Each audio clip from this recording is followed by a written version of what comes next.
नमस्कार साथियों। जब कथावाचक भाव विभोर होकर के अपनी कथा सुनाता है, कथा के भाव में स्वयं रो पड़ता है और पूरे महफिल को रुला देता है, और जब स्वयं हंसने लगता है दोस्तों तो पूरे महफिल को हंसा देता है। ऐसे लच्छेदार कथावाचकों के होते हुए भला मुझे रामायण महाभारत की कहानी कहने के क्या औचित्य है। लेकिन साथियों, जैसे भोजन में सब कुछ खाते हैं लेकिन कुपोषण हो जाता है, भोजन का विशेषज्ञ डॉक्टर बोलता है आपको फैटी एसिड ओमेगा 3 की कमी है, आपको कैल्शियम की कमी है, आपको सप्लीमेंट्री फूड लेना चाहिए, तो फिर कंपनी द्वारा निर्मित आर्टिफिशियल जो है सप्लीमेंट्री फूड लेना पड़ता है दोस्तों, पूरक आहार लेना पड़ता है, तब जाकर के हमारे शरीर की पूर्ति होती है। तो इसी प्रकार दोस्तों एक कथावाचक कुछ बातों को बताना छोड़ देते हैं, लाइन से पूरी बात नहीं बताते। तो इन छोड़ी हुई बातों को बताने के लिए मैं किताब उठाया करता हूँ। विभांडक ऋषि से जब राजा सुमति बता रहा था, अपने आप बीती बता रहा था, पहले उसके चरण धोकर पिया, ये सब कुछ मैं बता ही चुका हूँ पिछले स्ट्रीम में। इसके बाद दोस्तों अपना पिछला जन्म बताया कि जब वो शूद्र के रूप में जन्म लिया था तो कैसे कैसे जीवन जीता था, चोरी करता था, बदमाशी करता था, छल कपट करता था, धन लूट लेता था, और जो है स्त्रियों के साथ बलात्कार भी करता था, हर तरह के पाप में लिप्त रहा और केवल मांस ही खाता था। ये शूद्र का लक्षण मैं कल बताया था पिछले स्ट्रीम में दोस्तों। इसके बाद जो है उस लक्षण से वो कैसे मुक्त हुआ, इसकी कहानी आगे मैं बता रहा हूँ। साथियों, वह भूखा प्यासा था, वो कह रहा है, उसी के शब्द में मैं पढ़ के सुनाता हूँ। निद्रा से झूमता हुआ एक निर्जन वन में आया, वहाँ दय योग से वशिष्ठ के आश्रम पर मेरी दृष्टि पड़ी। उस आश्रम के निकट एक विशाल सरोवर था जिसमें हंस और करांडव पक्षी छा रहे थे। मुनीश्वर वह सब सरोवर चारों ओर पुष्प समूहों द्वारा आच्छादित था। वहां जाकर मैंने पानी पिया और उसके तट पर बैठकर थकावट दूर की, फिर वृक्षों के जड़े उखाड़कर उसके द्वारा अपने भूख मिटाई, यानी जड़ उखाड़ करके वृक्षों के वहां पर उसने खाया। फिर कहते हैं वशिष्ठ के उस आश्रम के पास ही मैं निवास करने लगा। टूटी फूटी स्फटिक शिलाओं को जोड़ करके मैंने वहां दीवार खड़ी की, फिर पत्तों, तिनकों और काष्ठ द्वारा एक सुंदर घर बना लिया। उसी घर में रहकर मैं व्याध की वृत्ति यानी शिकारी की तरह जो है जीवन जीने लगा। आश्रय लेकर मृगों को मारकर उनके द्वारा 20 वर्षों तक अपना जीविका चलाता रहा। तदंतर मेरी ये साध्वी पत्नी वहाँ मेरे पास आई। पूर्व जन्म में इसका नाम काली था, पूर्व जन्म में काली नाम था उसका। काली निषाद कुल की कन्या थी और विंध्य प्रदेश में उत्पन्न हुई थी। उसके भाई बंधुओं ने उसे त्याग दिया, वह दुख से पीड़ित थी, उसका शरीर वृद्ध हो चला था। ब्राह्मण उस भूख प्यास से शिथिल हो गई थी और सोच में पड़ी थी कि भोजन का कार्य कैसे चलेगा। दैव एक से घूमती घामती वह निर्जन वन में आ पहुंची जहां मैं रहता था। गर्मी का महीना था, बाहर धूप इतनी सता रही थी और भीतर मानसिक संताप अत्यंत पीड़ा दे रहा था। इसी दुखनी नारी को देखकर मेरे मन में दया आ गई, यानी शिकारी के मन में भी दया आ जाती है दोस्तों। मैंने इसे पीने के लिए जल और खाने के लिए मांस और जंगल का फल दिया। ब्राह्मण काली जब विश्राम कर चुकी तब मैं उनसे यथावत वृत्तांत पूछा। महामुने मेरे पूछने पर उसने जो अपने जन्म कर्म निवेदन किए उसे मैं बताता हूँ। उसका नाम था काली, वह निषाद कुल की कन्या थी, विद्वान।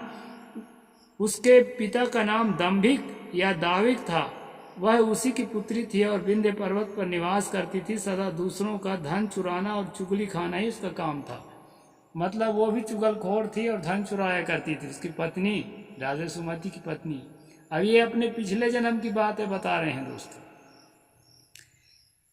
एक दिन उसने अपने पति की हत्या कर डाली, इसलिए भाई बंधुओं ने उसे घर से निकाल दिया।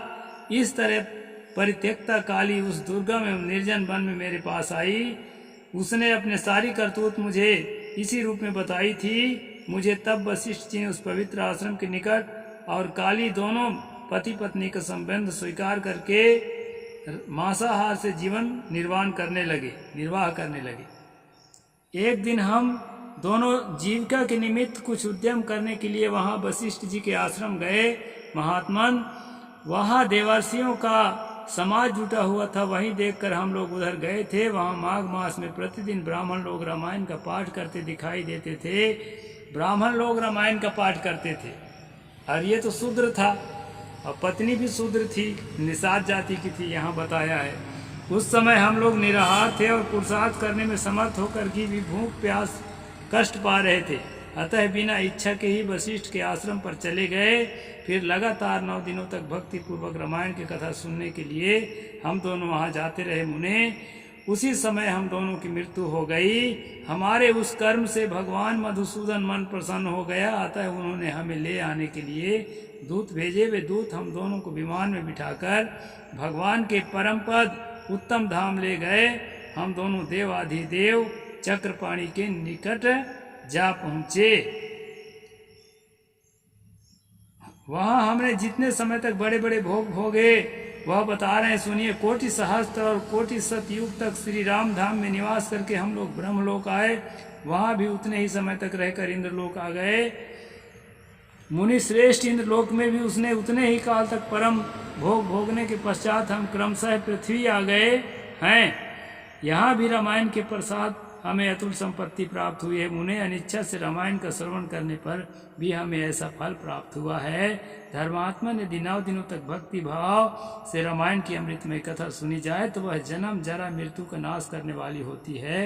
विप्रवर, सुनिए, विवश होकर भी जो कर्म किया जाता है वह भी रामायण के प्रसाद से महान फल प्रदान करता है।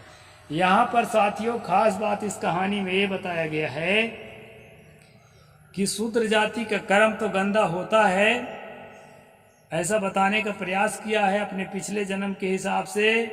लेकिन वो शूद्र जाति यदि ब्राह्मण के मुख से रामायण सुनने लगे, यहाँ पर वशिष्ठ के आश्रम में जाकर इन लोगों ने कहा कि पति पत्नी रामायण सुनने लगे और मांस वोस खाते रहे जस के तस और मर गए। मरने के बाद फिर जब जन्म लिए तब सुमति नाम का राजा हुआ, और जो वो राजा मैं अभी हूँ। और जो है इतना ही नहीं, मरने के बाद जो है राम जी के लोग गए, ब्रह्मा जी के लोग गए, वहाँ कुछ दिन सुख भोगे, वहाँ दिन कुछ सुख भोगे, फिर जो है अभी पृथ्वी धाम पर आकर के और सुख भोग रहे हैं। ये है दोस्तों कथा के प्रति रुझान, कथा के नायक को भगवान बनाने के जो है प्रक्रिया, और उस पर मनुष्य के दिमाग को उसमें जोड़ने की कला। ये लेखकों की कला होती है दोस्तों कि मेरी कृति को, मेरी लेखनी को कैसे अधिक से अधिक लोग पसंद करें, और कथा प्रसंग इतना बढ़िया बना देते हैं कि वो कथा प्रसंग को पढ़ते पढ़ते आदमी खो जाता है, उसमें डूब जाता है, फिर जो है वो राम भक्त बन जाता है। आप लोग रेशनल है, रेशनल की भाषा में अंध भक्त बन जाता है, फिर उसको कुछ नहीं सूझता है, उसके लिए मरने के लिए तैयार हो जाता है, मारने के लिए तैयार हो जाता है, जैसे भी वर्तमान में साकार हरि के भगत। इस प्रकार से दोस्तों ये कथा के माध्यम से अभी आगे जो है नारद ऋषि की बात मैं बताऊंगा कल से। यहाँ थोड़ा थोड़ा ही बताऊंगा ताकि आप लोग ऊबे मत।